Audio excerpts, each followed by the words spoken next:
first thing that we do is not just to put your home on the market. So we'll sit down with you and we'll create a plan. We'll walk through your home and we'll make sure that we give you our advice about things that you could do in your home that would make it more appealing to buyers.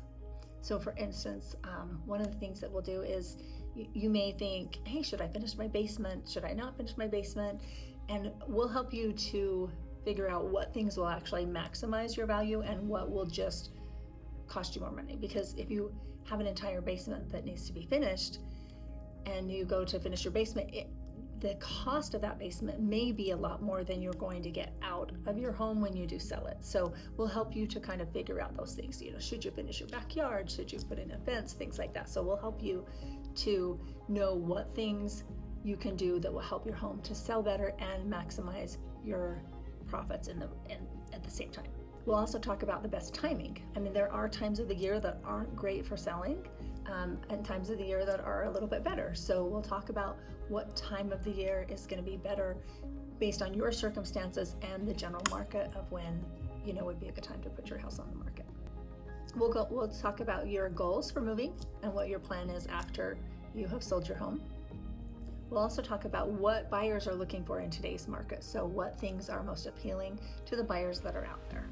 Every home that we list is different, and so our plan is going to be different for everyone. Pricing your home is one of the most important decisions that you'll make. We don't just look at Zillow. In fact, in Utah, Zillow is really unpredictable because Utah is not a disclosure state, so the prices of homes are not disclosed to the general public. So we as realtors are able to go on our MLS and find what homes have sold for. And so that's how we'll price out your homes, is we will find the most recent sales that compare to your home the very closest. So we're not going to compare, if you're a Rambler, we're not going to compare your home to a 2-story. We're going to compare it to other Ramblers and other Ramblers in your neighborhood.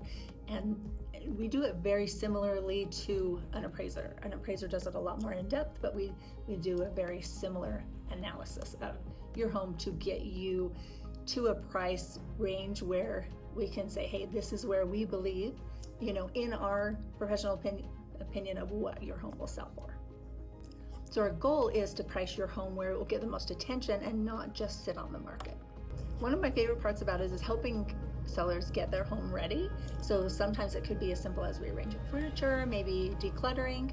A lot of times decluttering makes a huge difference. It makes your home look a lot bigger, it makes it look brighter, and so decluttering is a really big thing. And then sometimes it just needs simple things like adding fresh molds to your flower beds, maybe doing a little bit of touch-up paint, things like that. So a lot of the items that we're going to suggest to you will probably be fairly inexpensive for you to do. It's the little changes sometimes that can make the biggest difference on how a buyer perceives your home. So it's that first step into your walkway, into your home, that's going to make the biggest impact. And we want that to be just an amazing first introduction to your home, that first impression. So that's going to be huge. So we really want to help you prepare your home to make that great first impression.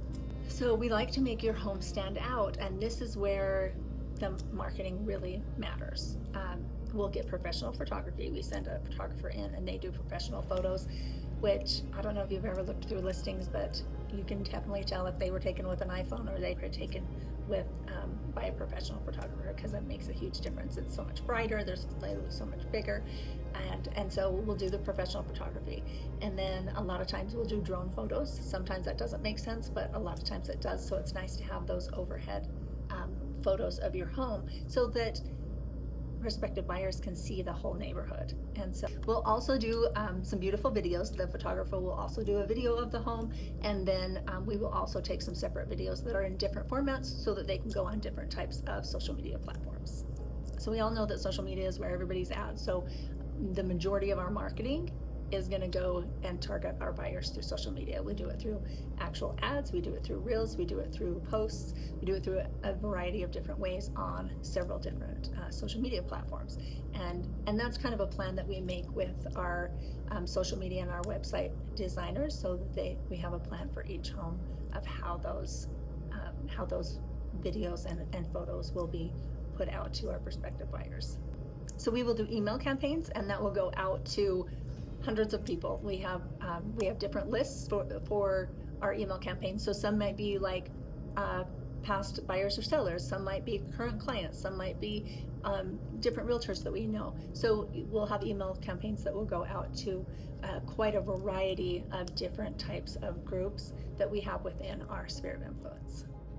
So open houses may or may not be something that we add to your marketing plan, just depending on the market. So we'll also send out just listed postcards. We'll advertise in magazines if needed, and there's a lot of different types of advertising that we can do that's up and above the social media and the online advertising that we can do for your home.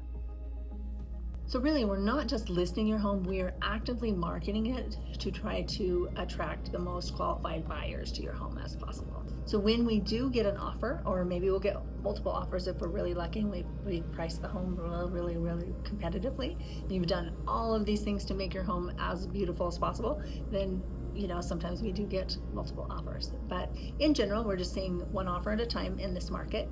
And so, but just because they come in with a great price, we'll help you evaluate everything else about their offer as well. When we're looking at the offer, the very first thing we're going to look at is, are they financially qualified? So we'll check with their lender. We'll ask them all of the relevant questions that we like to ask them to make sure that they have sufficiently approved this buyer, not just pre-qualified them, but actually pre-approved them, that they've checked their credit, that they've checked their income, that they've made sure that there's nothing out there that would keep them from being able to close on this loan. So it's really important that we know all of that so that we don't get you into a contract where the buyer is not stable enough to actually go through with the purchase. We're also going to make sure that there's no problems with the appraisal. So occasionally, if you get a multiple offer, somebody might come in at a higher price, but we don't want to necessarily take just that higher price, because that doesn't mean it will appraise. And if a home won't appraise for what the buyer is asking the lender to loan them the money for, then they have to come up with that difference in cash. And a lot of times people don't have that. So we want to make sure we're not getting into a contract where the appraisal and the purchase price are not going to line up. In every contract, there are closing timelines and deadlines in the contract. So we will evaluate the new offer that's come in. We'll evaluate those timelines and make sure that they're not trying to stretch out the due diligence deadline too long. And that due diligence is where they have the amount of time to do any inspections that they would like to do. So, and then we want to make sure that they're not putting their financing appraisal deadline 2 days before closing, because that's when their earnest money goes non-refundable. So we want to make sure that all those deadlines they're working for both parties, that they're not just completely favorable to the buyer. So we'll discuss the deadlines, and if we don't like the deadlines that they came up with, then we will cancel. Seller's concessions is when the seller pays for closing costs for the buyers. I mean, sometimes it's other things, but mostly it's closing costs. So in the market that we're in right now it's more of a buyer's market, so you're seeing most buyers ask for closing costs, but you may be selling in a seller's market where sellers pay a lot less closing costs. So we'll just make you aware of what the market is and about what you can expect to come in from a contract, so that you're aware before any contracts come in if the buyer's most likely going to ask for closing costs or not, so that you can figure it into your bottom line. Every contract will require earnest money, and when the contract comes to you as a seller, the buyer will say, I will put $2,000 earnest money or $5,000 earnest money. The earnest money is basically what's telling you that they're a serious buyer. And then that earnest money is completely refundable to them up until the financing appraisal deadline. So we'll kind of talk about if this earnest money is high enough for the purchase price of the house, or if it's something that we want to counter. Depending on what value your home is at, you may get a contingency of the buyer having a home to sell. So, and that generally happens in your secondary move-up market. So in your first-time home buyer market, you're probably not going to get many of those contingencies at all. But then in that next level up, you're going to see some contingencies come in where they have a home to sell. So, and they don't want to sell their home, maybe, unless they have a home that they really love that they want to purchase. So they're going to send a contract in that says, hey, we want to buy your home, but it's contingent on us selling our home. So we'll just kind of talk about that and see if that makes sense for you. If you may have a home that's already under contract, and that may not make sense for you because you don't have that time. But if you haven't found another home yet, then you may have that time. And so go ahead and take the contingency, and then as soon as they get their home under contract, then you can start looking for a home. So there's a lot of different variables when it comes to contingencies, and that's something that we like to just make you completely aware of.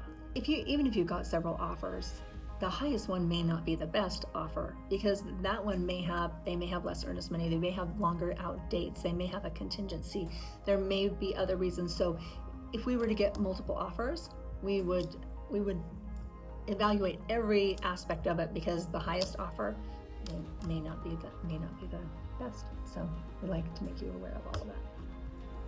So going through all of this about a contract, like sometimes the highest offer isn't always the best, and we'll kind of help you go through all of the reasons why that may not be the case and help you understand those. So once you're under contract, there are deadlines that we have to follow, and we will, as your realtor, will make sure that we don't pass any of your deadlines, okay? And that the buyer doesn't pass any of theirs. So the first deadline would be the due diligence deadline, which is where they come in and make any of their inspections. And they'll go through and they'll inspect the home, and then they'll come back and ask for certain things, maybe repairs, or maybe they just want a couple $1,000s off, or maybe they want you to do a new roof, things like that. So they'll come back and ask for those. That's when it becomes a new negotiation, and they'll be able to, and then you'll be able to say, hey, we'll do A, B, and C, but we won't do X, Y, and Z. And so we kind of negotiate back and forth with them. So if we can't come to an agreement, then they have the ability to cancel the contract and not lose their earnest money. After the inspection comes the appraisal, and that's when an appraiser goes out and appraises your home and gives a value to the lender of what they believe, in their professional opinion, the home is worth. And then we hope that it is the purchase price. And so then the lender says, okay, we're good to move forward to final approval. If the lender doesn't say that it's going to appraise, then this is always the worst call that the agents get. It's never fun to have to call the seller's agent as a buyer's agent and say, it didn't appraise, and then it came in 10,000 low, and then we have to try to negotiate, and then we as a seller's agent has to call our seller and say, it didn't appraise.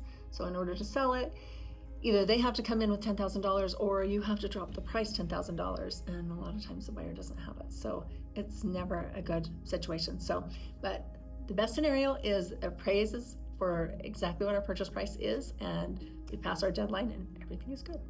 And in the meantime of waiting for these deadlines to happen, once they've asked for the repairs, you as a seller will either do the repairs or have somebody do the repairs between that due diligence deadline and then that financing and appraisal deadline, so that you can get all the repairs done before we get ready to go to closing.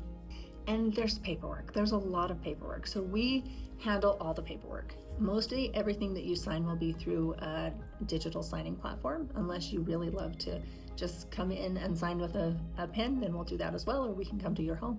But most everything is signed through a digital platform these days, and so we will send out all documents to be done, but there's a lot of them. So you just be ready that we'll be sending you, hey, here's another document to sign, and you just jump on your phone or your laptop or whatever, and then you can sign those digitally, so you don't have to make that trip in if you don't want to. But again, if you want to, you can.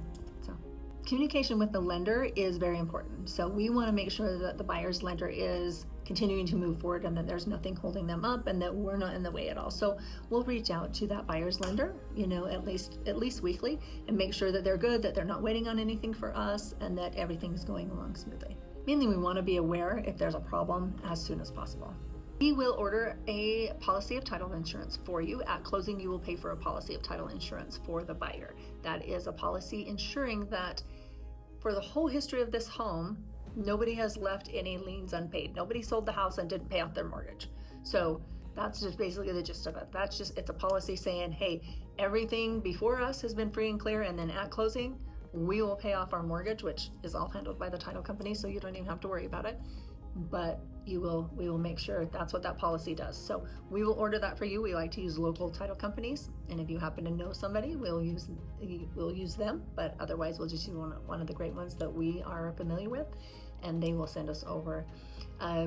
It's called a commitment or a report that shows us if anything's there that we need to be worried about, like any judgments or liens or something that might have been popped up on your home, so that we know that we're good to go to closing free and clear.